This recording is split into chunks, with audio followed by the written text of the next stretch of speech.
Hello, Namaste. I am Nikhil Khadkar.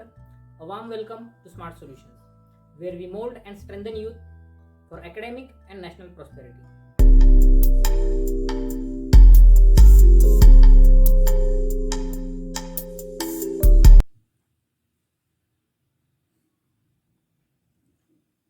Hello, students. Welcome to Smart Solutions. Today we will begin our science of standard 10th. तर सर्वप्रथम मी smart सोल्युशन्समध्ये तुमच्या सगळ्यांचं स्वागत करतो. आज आपण इयत्ता 10वीच्या सेमी इंग्रजी माध्यमाच्या सायन्स या विषयाला सुरुवात करत आहोत. तर आपला पहिला चॅप्टर आहे ग्रॅव्हिटेशन. तर आपण डायरेक्ट पहिल्या चॅप्टरला सुरुवात न करता सर्वप्रथम तुमच्या 10वीच्या सायन्समध्ये कोणकोणते धडे तुम्हाला शिकायचे ते एकदा पाहून घेऊयात. तर जसं की तुम्हाला माहिती आहे की सायन्समध्ये तुम्हाला 2 पार्ट्स आहेत, पार्ट 1 आणि पार्ट 2. तर या दोन्हींचे पण आपण कंटेंट्स पाहूयात, म्हणजेच की कुठले कुठले चॅप्टर्स तुम्हाला शिकायचे ते एकदा डोळ्याखालून काढून घेऊया. तर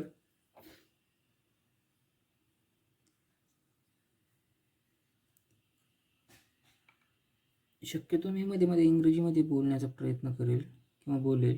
त्याच्यामुळे काय होईल की एक म्हणजे जे काही बऱ्यापैकी जे शब्द असतात की जे आपल्याला सायन्समध्ये लागतात ते तुमच्या कानावर पडतील. आणि दुसरी गोष्ट म्हणजे पूर्ण मराठीत शिकवल्यामुळं इंग्रजीमध्ये ते कसं लिहायचं ह्याचा थोडा प्रॉब्लेम येतो.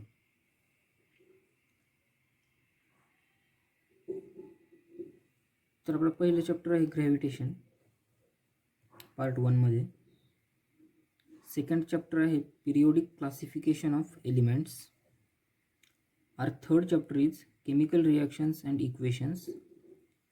Chapter number 4 is effect of electric current. Chapter 5 is heat. 6th chapter we have refraction of light. Then 7th chapter is lenses. Then on the line we have 8th chapter which is metallurgy. The 9th chapter is carbon compounds. And the last chapter of part 1 is space missions. So now today we will be beginning our discussion with the first chapter, that is gravitation. Okay, but before moving to it, let us first have a look at the contents of part 2 also.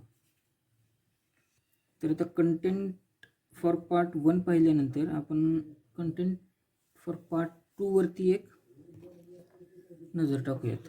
त्याच्यामुळे काय होईल की आपल्याला part 2 मध्ये काय शिकायचं आहे ते सुद्धा कळेल. तर सायन्स पार्ट 2 मध्ये सुद्धा आपल्याला 10 चॅप्टर शिकायचे आहेत. त्यातला फर्स्ट चॅप्टर जो आहे तो आहे हेरिडिटी अँड इव्होल्युशन. ह्या ज्या सर्व काही चॅप्टर्स आहेत किंवा धडे जे आहेत त्यांचं इंट्रोडक्शन आणि त्यांच्याबद्दल सविस्तर माहिती आपण जसे जसे पुढे जाऊ शिकत तसं घेणार आहे. आत्ताच आपण काही इंट्रोडक्शन पाहणार नाही आहे सर्व चॅप्टर्सचं. मी फक्त तुमच्या पुढे एक लिस्ट देतो आहे की जेणेकरून आपल्याला माहिती असावं की आपल्याला काय काय शिकायचं आहे. पहिला चॅप्टर आहे heredity and evolution. Second chapter is life processes in living organisms part 1. Third chapter is life processes in living organisms part 2. Then fourth chapter we have environmental management. Fifth chapter is towards green energy. Then sixth chapter is animal classification. On the line our seventh chapter is introduction to microbiology. Our eighth chapter is cell biology and biotechnology. Ninth chapter is social health. And then the final, that is 10th chapter we have for part 2 is disaster management. Okay, so these are the contents of science part 2 for standard 10th.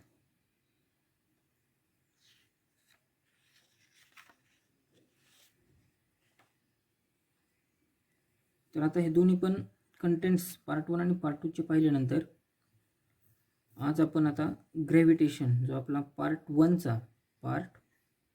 1चा पहिला chapter जो आहे gravitation त्याला सुरुवात करू. Okay, so let us begin with our first chapter of part 1, which is gravitation.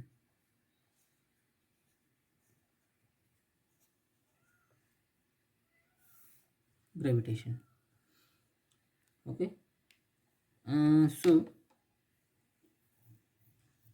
what is gravitation?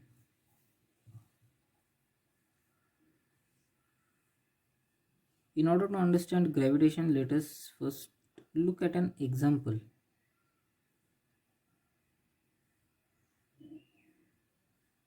ग्रॅव्हिटेशनची सुरुवात करण्यासाठी आपण एक उदाहरण पाहू. So let us say that a child is playing with ball. So let me draw a child over here. So this is the child. Okay, and he has got a ball in his hand. ह्या मुलाच्या हातामध्ये एका ball आहे असं आपण समजूयात. आणि हा मुलगा जो आहे हा ग्राउंडवरती खेळतोय. तर आता आपण असं कन्सिडर करू की हा मुलगा जो आहे जो काही बॉल खेळत होता त्याने काय केलेलं आहे, बॉल वरच्या दिशेने भिरकावला आहे, वरच्या दिशेने फेकला आहे. मग काय होईल, हा बॉल असा वरती वरती वरती वरती जाईल, बरोबर आहे. The ball will travel in upward direction. त्याची मी इथे डायरेक्शन दाखवतो. So this is the direction.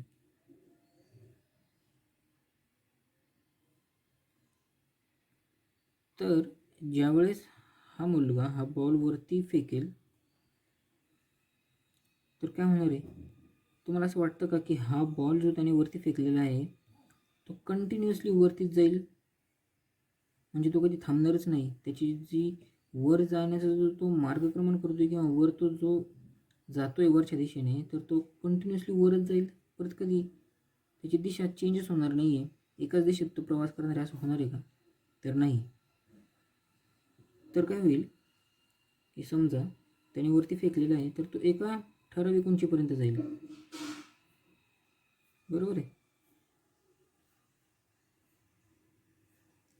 समजा की तो या एवढ्या उंची एवढा गेला, एक ठराविक उंची त्याने गाठली म्हणजे समजा तो एच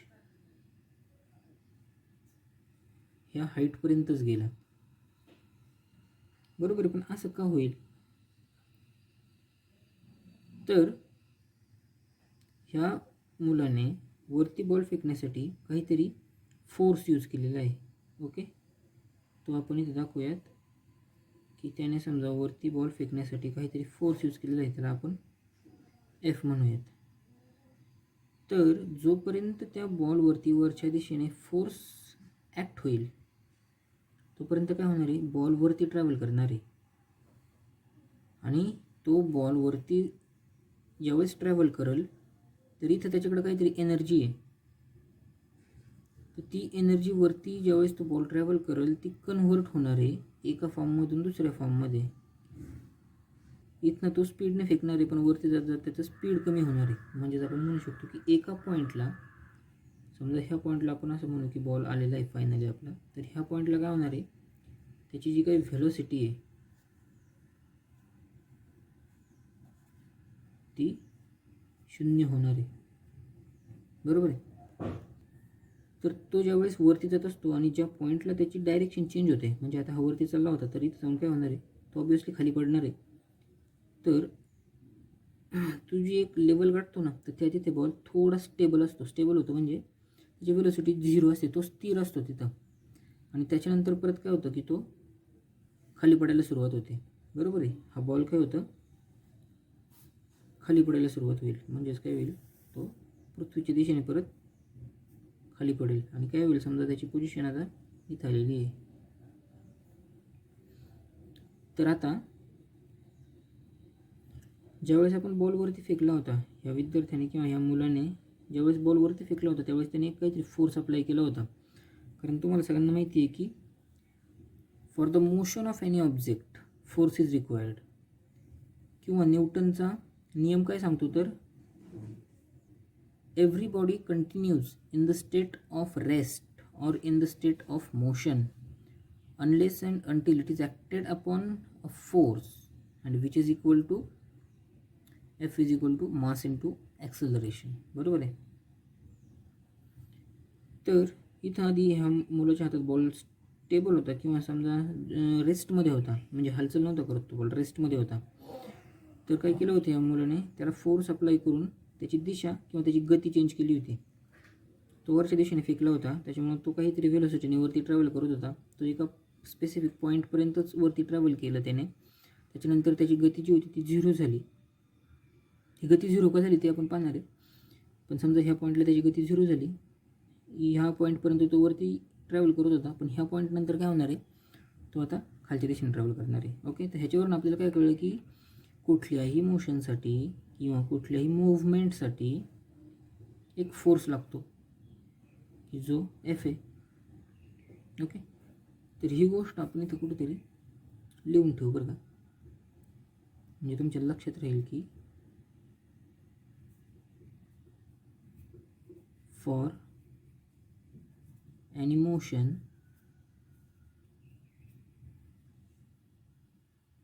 to happen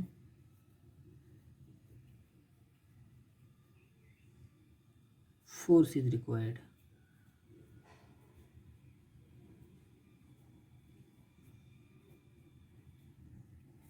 बरोबर आहे. तर इथं जो फोर्स होता तो होता F, आणि हा कुठून आला होता, तर ह्या मुलाच्या बॉडीमधून आला होता, तो शरीरातून आला होता, कारण त्याने त्याच्या हाताने बॉल फेकलेला आहे. बरोबर आहे. पण ज्यावेळेस हा बॉल वरती फेकला आहे त्यावेळेस तो ह्या पॉईंटला गेला, इथं त्याची वेलोसिटी 0 झाली, आणि त्याच्यानंतर आपण काय पाहिलं की तो बॉल खालच्या दिशेने येतोय. So it is falling down. So if this ball is falling down there must be some force acting on this ball.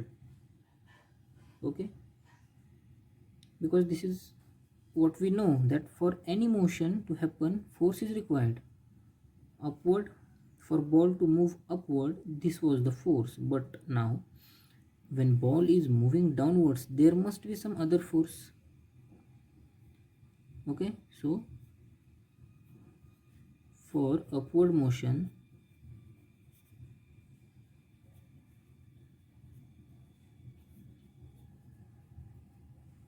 force applied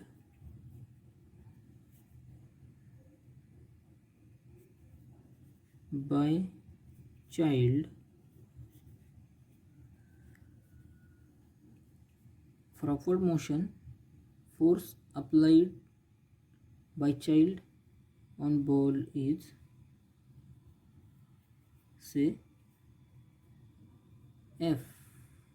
Okay, but when ball is at a height, say h, its velocity is 0, and now it is moving in downward direction. So what do we understand from here? We understand that there must be some force which is acting downwards, which is trying to pull this ball downwards. Okay, because there is a motion, there is a movement of this ball from this point to this point, and in order to have motion there is need of a force.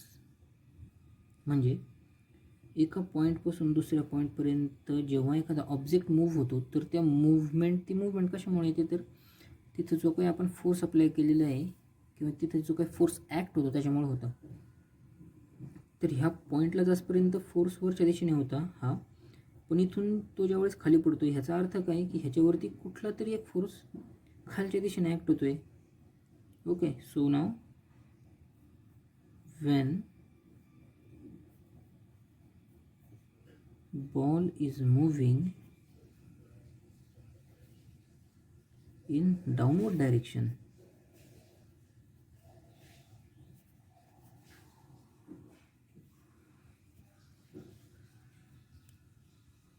Some force must be acting on it, आणि तो कुठल्या दिशेमध्ये असेल, vertically डाऊनवर्डमध्ये, in vertically downward direction. Okay. तर समजा आपण ह्या फोर्सला थोडा वेळ FG असं म्हणूयात. आपल्याला माहिती नाही आहे की तो फोर्स कुठनं ॲक्ट होतोय, कसा ॲक्ट होतोय. तर हा फोर्स जो आहे तो आपण वरनं तर अप्लाय केलेला नाही आहे, पण आपल्याला एक गोष्ट माहिती आहे की ही सगळी जी प्रक्रिया आहे म्हणजेच की हा जो मुलगा खेळतोय बॉलसोबत, तर हा आपल्या अर्थच्या सरफेसवरती खेळतोय, बरोबर आहे. He is playing on the surface of earth. कुठे खेळतोय, तर he is playing on the surface of earth. and let us say that this is the center of earth. आपली अर्थ जी आहे ती बॉल सारखी आहे, म्हणजे ती स्पियर आहे, it is not a circle. पण ती खूप मोठा रेडियस असल्यामुळे, त्या अर्थचा जो रेडियस आहे तो खूप मोठा असल्यामुळे आपल्याला काय होतं की तो सरफेस जो आहे तो कायम प्लेन दिसतो, बरोबर आहे. एक हॉरिझॉन्टल सरफेस दिसतो, असा सपाट परिसर दिसतो आपल्याला, पण तो ॲक्च्युली सपाट नसतो, तर तिथं काहीतरी कर्व असेल, म्हणजे एक असा कर्व असला पाहिजे तो, बरोबर आहे.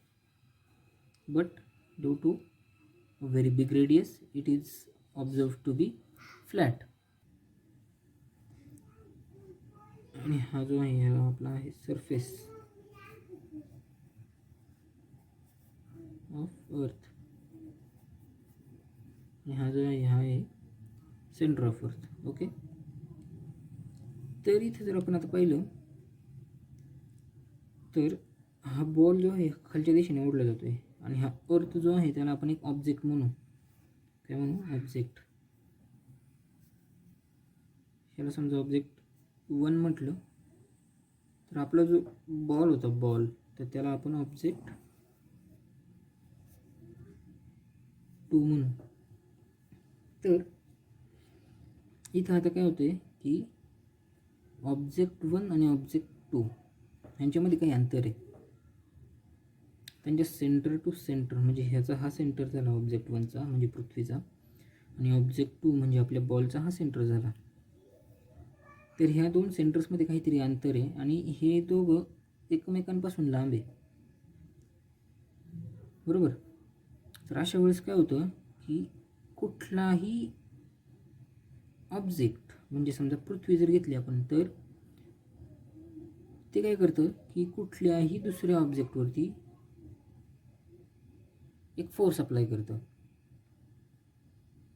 आणि त्या दुसऱ्या ऑब्जेक्टला स्वतःच्या सेंटरच्या दिशेने ओढण्याचा प्रयत्न करतं.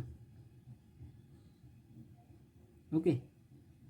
त्याच्यामुळं आता आपल्याला इथं काय दिसतंय की ज्यावेळेस बॉलवरती फेकला होता तरी सुद्धा तो खाली येतो पृथ्वीच्या दिशेने. त्याचं कारण हेच आहे की अर्थ जी आहे आपली ती काय करते, ह्या बॉलवरती एक फोर्स अप्लाय करते खालच्या दिशेने, म्हणजे तिच्या स्वतःच्या दिशेने, की ज्याची डायरेक्शन सेंटरकडे असेल. म्हणजे ही जर आपण अशी फर्दर ड्रॉ जर केली ना, अशी अशी अशी समजा ही डायरेक्शन, तर ही अशी अशी अशी अशी ह्याच्या सेंटरपर्यंत ॲक्ट होते. ही लाईन थोडी मी तिरकी काढली आहे, ॲक्च्युली ती स्ट्रेट लाईन असेल, एकदम व्हर्टिकली असेल. माझं ते ड्रॉइंग चुकलेलं आहे थोडं काढताना, पण तुम्ही काढताना काय करा, परफेक्टली स्ट्रेट लाईन आली पाहिजे ती. ओके. तर आता म्हणजे ह्याच्यावरून काय कळलं आपल्याला की एक ऑब्जेक्ट दुसऱ्या ऑब्जेक्टला स्वतःच्या दिशेने खेचतो, पुल करतो, आणि त्याची जी पुलिंगची डायरेक्शन असते it is towards the centre of object. पण आता समजा पृथ्वी जर असं करत असेल, ह्या बॉलला जर त्याच्या दिशेने खेचत असेल, तर हा बॉलसुद्धा पृथ्वीला त्याच्या दिशेने खेचत असेल, बरोबर आहे. तर इथं पण काय होतं की हा बॉल जो आहे तो पण पृथ्वीला त्याच्या दिशेने खेचण्याचा प्रयत्न करतो.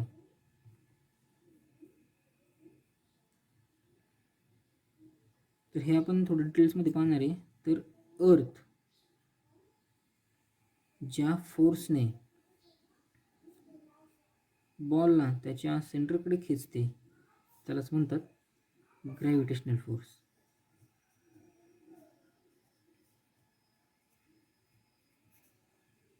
Gravitational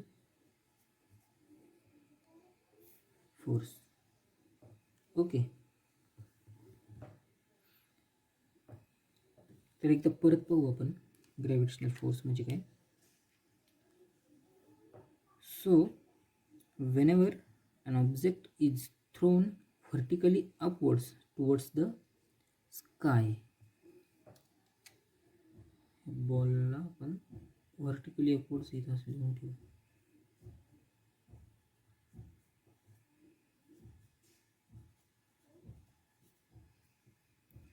So whenever an object is thrown vertically upwards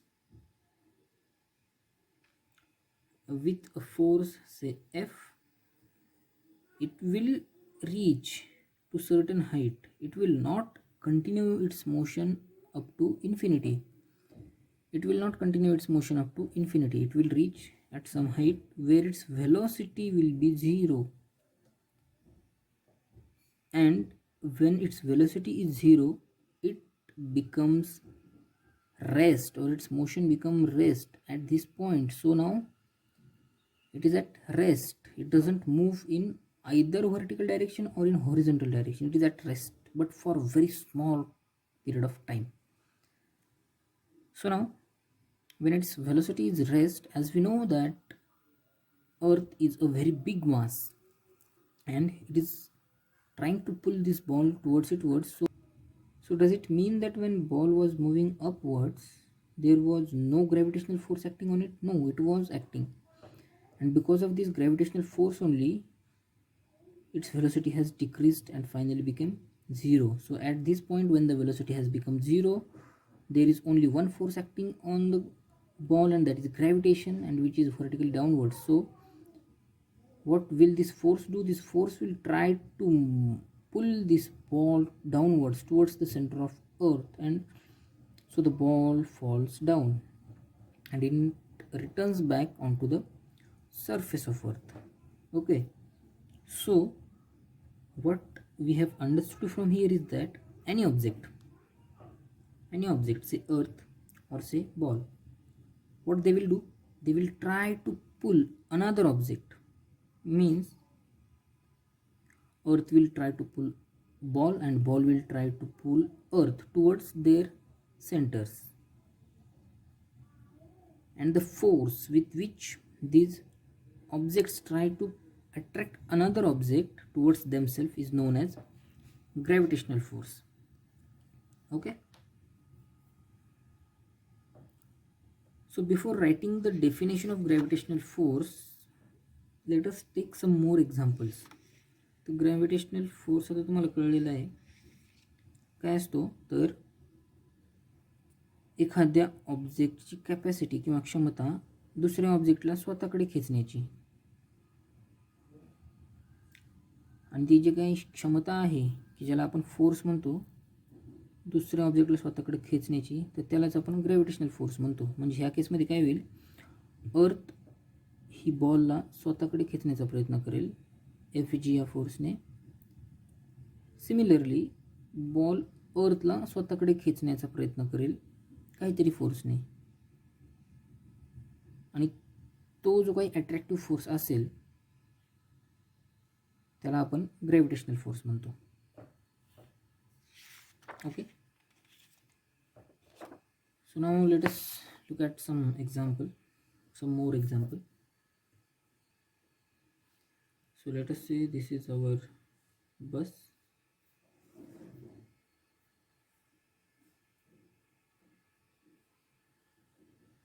Okay, which is moving on a surface, and at some distance we have a tree.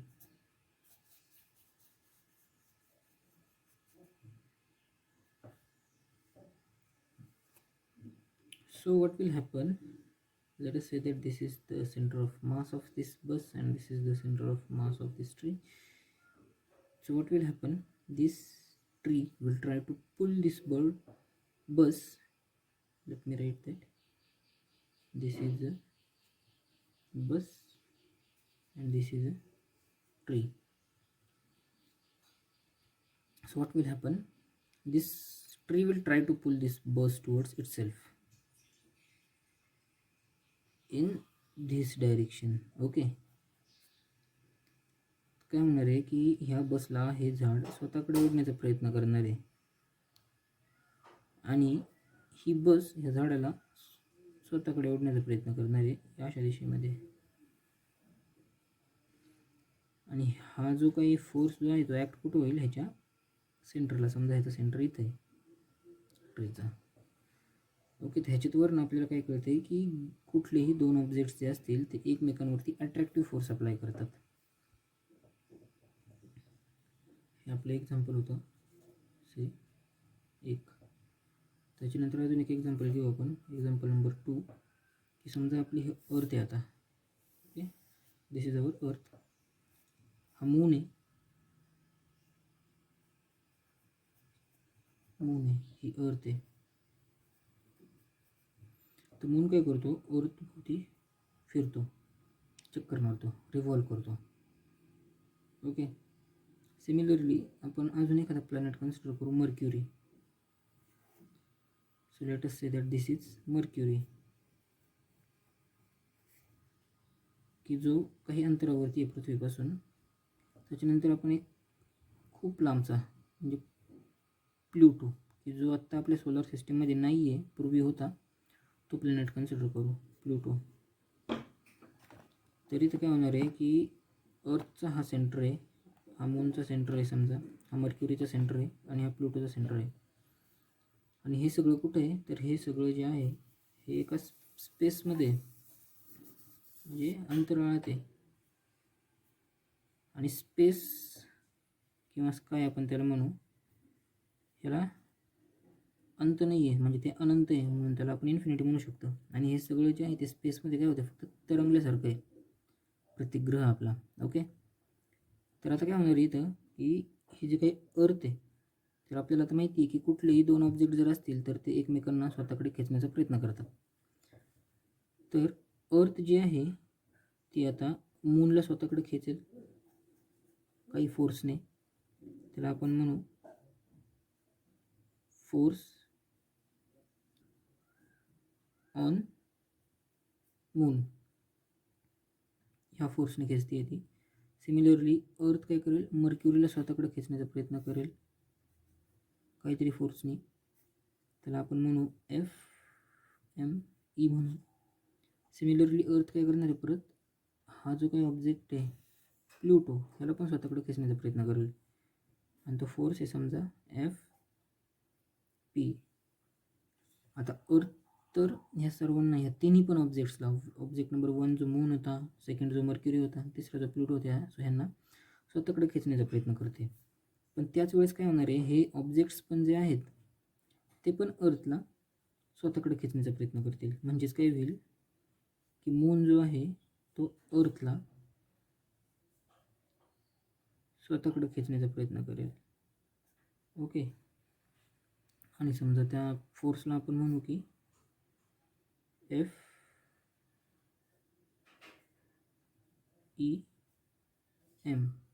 Force on Earth due to moon, असं ठरवलं म्हणून. सिमिलरली काय होणार आहे, अर्थ मर्क्युरीला खेचत होती, तर मर्क्युरी पण अर्थला खेचणार आहे. तर ह्याला आपण म्हणू force due to Mercury on अर्थ.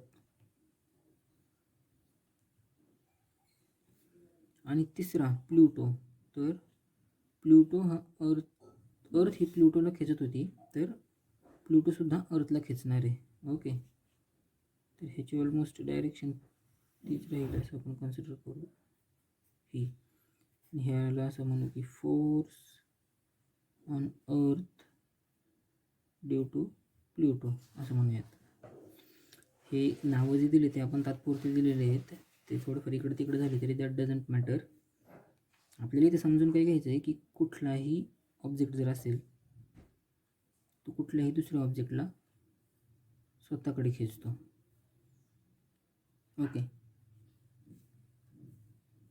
तर आता आपण एक अजून एक इथं ऑब्झर्व करू शकतो की मून आणि मर्क्युरी हे पण एकमेकांकडे अट्रॅक्ट होतील. म्हणजे मून हा मर्क्युरीला खेचेल, मर्क्युरी हा मूनला खेचेल. सिमिलरली मून हा प्लुटोला खेचेल, प्लुटो हा मूनला खेचेल. और मर्क्युरी प्लुटोला खेचेल, प्लुटो मर्क्युरीला खेचेल असं. तर हे जे काही सगळं आहे याला म्हणतात फोर्स ऑफ अट्रॅक्शन. आणि that force of attraction between any two objects is non as gravitational force.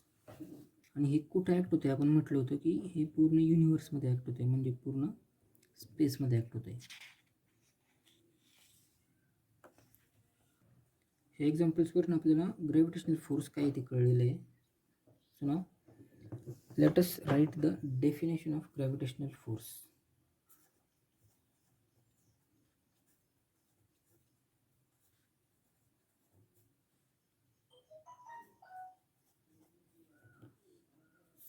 Gravitational force definition.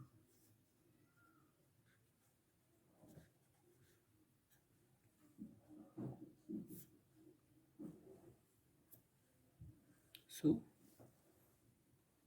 from the previous examples what we have understood is that gravitational force is the attractive force and it acts between two objects.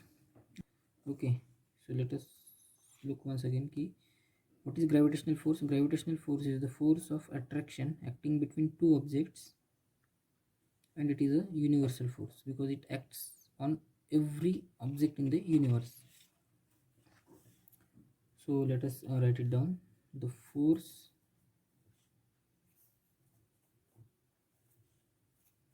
of attraction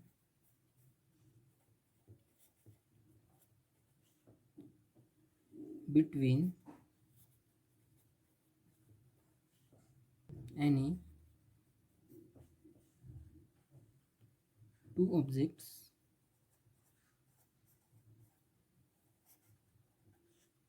in the universe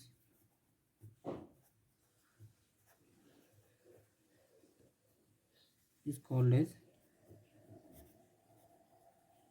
gravitational force.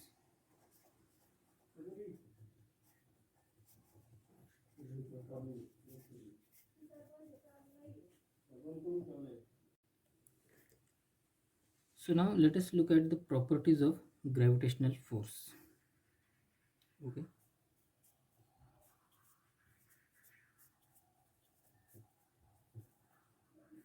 Properties of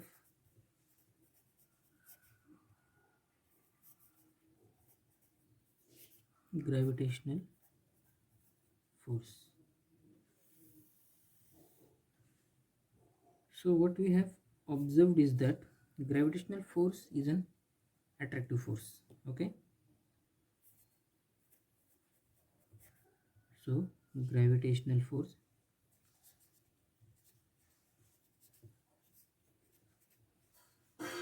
is attractive in nature.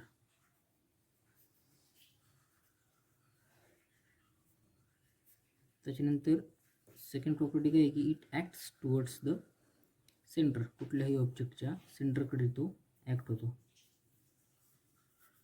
It acts towards the centre. आणि तिसरी property काय आहे की so before writing third property we will look into one more thing. Let us say that this is our earth and this is the space around it. म्हणजे हे आपली पृथ्वी आहे आणि हे तिच्या भोवतीचं सर्व आकाश आहे. Okay, so this is space. याला तुम्ही स्काय पण म्हणू शकता. तर आता काय करू आपण की समजा इथे एक माणूस उभा आहे, तो काय करतोय, बॉल फेकतोय आउटवर्ड, रेडियली आउटवर्ड्स. ही आपली सेंटर आहे. सो त्याने जर बॉल ह्या डायरेक्शनमध्ये फेकला, so it is radially outwards. आणि समजा तो ह्या इथपर्यंत रीच झाला. ओके, सिमिलरली जो आता एक गोष्ट आहे की आपली जी अर्थ आहे ती स्पियर आहे, ती एका बॉलसारखी आहे आणि त्या बॉलच्या प्रत्येक सरफेसवरती आपली घरं वगैरे असतात. तर समजा ह्या डायरेक्शनमध्ये जर आपण बॉल रेडियली अपवर्ड्स फेकला तर तो समजा इथपर्यंत जातो आहे. सिमिलरली एखादा माणूस इथं उभा असेल, त्याने इथनं जर रेडियली आउटवर्ड फेकला तर तो समजा इथपर्यंत जाईल. ही आपली स्पेस आहे, म्हणजे पृथ्वीच्या सरफेस नंतर जो काही सगळा एरिया आहे तो पूर्ण स्पेसच आहे. पूर्ण हा स्पेसच आहे इन्फिनिटीपर्यंत. इथं जो उभा राहील त्याने जर रेडियली आउटवर्ड फेकला तर तो इथं जाईल, आणि समजा इथं जर उभा असेल त्याने जर रेडियली आउटवर्ड फेकला तर तो इथं जाईल. हे डिस्टन्सेस मी सेम दाखवलेले आहेत सगळीकडे, पण ते असतील जसं नाही. तर आता इथं काय होईल की ज्यावेळेस इथलचा माणूस हा बॉल ह्या दिशेने फेकतोय तर तो आपण डायरेक्शन जर पाहिली तर दॅट इज हे रेडियस आहे, बरोबर आहे, आणि ही बाहेरच्या दिशेने आहे, त्याच्यामुळे त्याला म्हणतात रेडियली आउटवर्ड डायरेक्शनमध्ये फेकली. इथे पण जर आपण पाहिलं तर it is radially outwards. Similarly everywhere, म्हणजे इथे सुद्धा जर आपण पाहिली तर it is also radially outward. Okay. पण आता काय होणार आहे की अर्थ जी आहे आपली, ही अर्थ ती काहीतरी फोर्स अप्लाय करणार आहे ह्या ऑब्जेक्ट्सवरती. हा आपला बॉल आहे, ह्याच्यावर काहीतरी फोर्स अप्लाय करणार आहे, आणि ती काय करणार आहे, त्याला पुल करणार आहे टुवर्ड्स इट्स सेंटर. तर ज्यावेळेस ती टुवर्ड्स सेंटर पुल करणार आहे त्यावेळेस काय होईल, ह्याच्या सेंटरवरती फोर्स अप्लाय होईल आणि तो टुवर्ड्स दी सेंटर असेल, म्हणजे तो ह्याच लाईनीवरनं ॲक्ट होईल परत, म्हणजे अशा दिशेने ॲक्ट होईल तो आता. पण ह्याची डायरेक्शन अशी असणार आहे. ओके. सिमिलरली ह्या पोझिशनला जर असेल तो, तर तो फोर्स ॲक्ट होणार आहे इन धिस डायरेक्शन. त्याची ही डायरेक्शन असणार टुवर्ड्स सेंटर. सिमिलरली जर ह्या पॉईंटला, म्हणजे हा जर बॉल असेल जो काही आपण रेडियली आउटवर्ड ढकललेला आहे, तर तो फोर्स जो ऑपोजिट फोर्स जो आहे, जो अर्थ पुल करते त्याला, तर तो ह्या डायरेक्शनमध्ये ॲक्ट होणार आहे की जो रेडियली इनवर्ड्स आहे. ओके. तर इथनं आपण काय म्हणू शकतो की समजा ही जी काही डायरेक्शन दाखवलेली आहे ह्याला आपण रेडियली आउटवर्ड म्हणू, आणि जी काही आपण ब्लू पेनने दाखवतो, समजा आपण एक कन्सिडर अजून करू केस की इथे माणूस उभा होता, त्याने बॉल बाहेर फेकलेला आहे. So the ball is at this position, आणि ह्याच्यावर समजा अर्थने फोर्स एक्झर्ट केला आणि ती जर त्याला पुल करत असेल स्वतःकडे, so this will be the radially inward direction. Okay. तर ही झाली आपली रेडियली इनवर्ड. ओके. तर हे आपलं रेडियली इनवर्ड डायरेक्शन झाली. आणि ज्यावेळेस अर्थ, म्हणजे आपण जो फेकलेला बॉल जो आहे, ज्यावेळेस तो आता काय होणार की इथनं आपण बॉल तर फेकलेला आहे, त्याची इथं जसपर्यंत वेलोसिटी 0 होईल तो परत काय होईल, अर्थकडे येणार आहे. तर त्याची ही पोझिशन असेल, म्हणजे बॉल शेवटी इथे येऊन थांबेल. हा बॉल जो आहे त्याची ही पोझिशन असेल. Similarly this ball will return to this position. This one, म्हणजे हे सगळे कुठे येणार आहे, तर सरफेसवरती येऊन थांबणार आहेत अर्थच्या. ओके. तर इथनं आपल्याला असं कळतं की आपण जे व्हर्टिकली अपवर्ड्स जे म्हणत होतो, ते अपवर्ड्स किंवा डाऊनवर्ड्स असं काही नाही आहे, कारण हे सगळं स्पेस आहे, ही सगळी पोकळी आहे, आणि अर्थ हे त्याच्यात फक्त सस्पेंडेड आहे, असं आधांतरित ऑब्जेक्ट आहे. त्याच्यामुळे instead of saying vertically upwards और व्हर्टिकली अपवर्ड्स और व्हर्टिकली डाऊनवर्ड्स, आपण म्हणू शकतो रेडियली इनवर्ड्स किंवा रेडियली आउटवर्ड्स. रेडियली आउटवर्ड्स म्हणजे काय, तुम्ही अर्थपासून बाहेरच्या दिशेने फेकताय, त्याच्या रेडियसच्या पण बाहेरच्या दिशेने. रेडियली इनवर्ड्स म्हणजे काय, ते टुवर्ड्स द अर्थ असं खेचलं जाते, किंवा ती direction towards the earth. So आपण असं म्हणू शकतो की ग्रॅव्हिटेशनल फोर्स जो आहे इथनं, की जो ह्या बॉलवरती ॲक्ट होतो आहे आणि बॉलला परत सेंटरकडं म्हणजे टुवर्ड्स अर्थ पुल करतो आहे in the direction of centre, तर तो फोर्स कसा आहे, तो रेडियली इनवर्ड आहे. Okay. So gravitational force is radially inward किंवा त्याची डायरेक्शन जी आहे ती आपण म्हणू शकतो की तो रेडियली इनवर्ड आहे. सिमिलरली अजून एक गोष्ट आपण मग अशी पाहिलं होतं की किंवा इथंच पहा की समजा हा जो बॉल आहे ह्याला पुल करण्यासाठी म्हणजे अर्थकडे पुल करण्यासाठी अर्थ काहीतरी फोर्स अप्लाय करते त्याच्यावरती. पण अर्थ आणि बॉलमध्ये आत्ता कुठे कॉन्टॅक्ट आहे का? ज्यावेळेस बॉल ह्या पोझिशनला आहे इन स्पेस ह्या काहीतरी डिस्टन्सवरती एवढ्या उंचीवरती अर्थपासून, तर अर्थ आणि पृथ्वी ह्यांच्यात काही फिजिकल कॉन्टॅक्ट आहे का? तर नाही आहे. पण तरीसुद्धा अर्थ एक फोर्स अप्लाय करते आहे बॉलवरती आणि ज्याच्यामुळे तो रिटर्न होतो आहे टुवर्ड्स अर्थ. म्हणजे एक उदाहरण तुम्ही पाहू शकता की समजा हा पेन आहे, ह्याला जर मला मूव्ह करायचं असेल तर मला ह्याला फिजिकली टच करावं लागतं आहे. म्हणजे फिजिकली टच केला तरच तो मूव्ह होईल. म्हणजे दरवेळेस मला त्याला फिजिकली टच करावं लागेल एक फोर्स अप्लाय करण्यासाठी तरच तो मूव्ह होईल. ओके.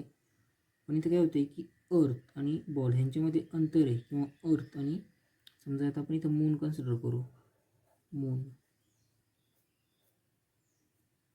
तर ह्यांच्यात अंतर आहे पण तरीसुद्धा हा मून अर्थकडे अट्रॅक्ट केला जातो. तर हे खूप जास्त अंतर आहे. तर म्हणजे इथं आपल्याला असं कळतं की हा जो काही फोर्स आहे अट्रॅक्शनचा, ज्याला आपण ग्रॅव्हिटेशनल फोर्स म्हणतो, ह्याच्यासाठी फिजिकल कॉन्टॅक्ट असण्याची गरज नाही आहे आणि तो खूप जास्त डिस्टन्स असेल तरी तो ॲक्ट होतो. म्हणजे ॲक्च्युली तो डिस्टन्सवरूनच ॲक्ट होतो. त्याच्यामुळे त्याला म्हणतात it is a distant force. एक म्हणजे की त्याची डायरेक्शन जी असते दॅट इज रेडियली इनवर्ड्स आणि दुसरं म्हणजे की it is a distant force. Okay. तर आपण आता परत आपल्या जी काही प्रॉपर्टीज आपण लिहिण्याचा प्रयत्न करत होतो मग अशी ते कंटिन्यू करूया.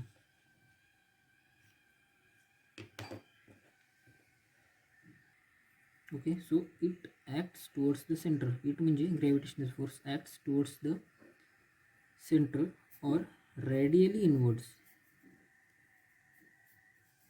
Radially inwards. ओके. त्याच्यानंतर तिसरं आपण काय पाहिलं की तो लांबनं ॲक्ट होऊ शकतो. त्याच्यासाठी फिजिकल कॉन्टॅक्ट असण्याची गरज नाही आहे. So gravitational force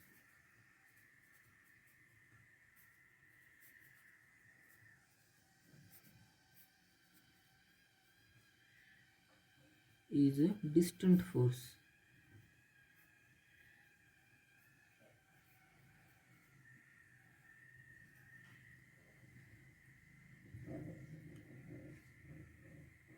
okay. Distant force म्हणजेच काय? It acts from distance.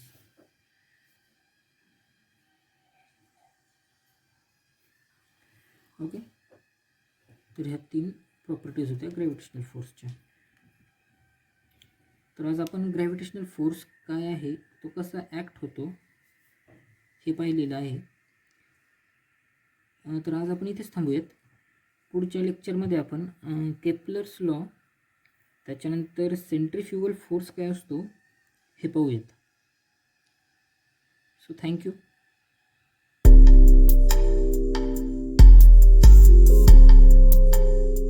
Admissions are currently open for academic year 2020-21. For all further information and for your queries, you can contact us on the number shown on your screen. And finally, I would say that to complete your education with flying colors, join Smart Solutions today. Thank you.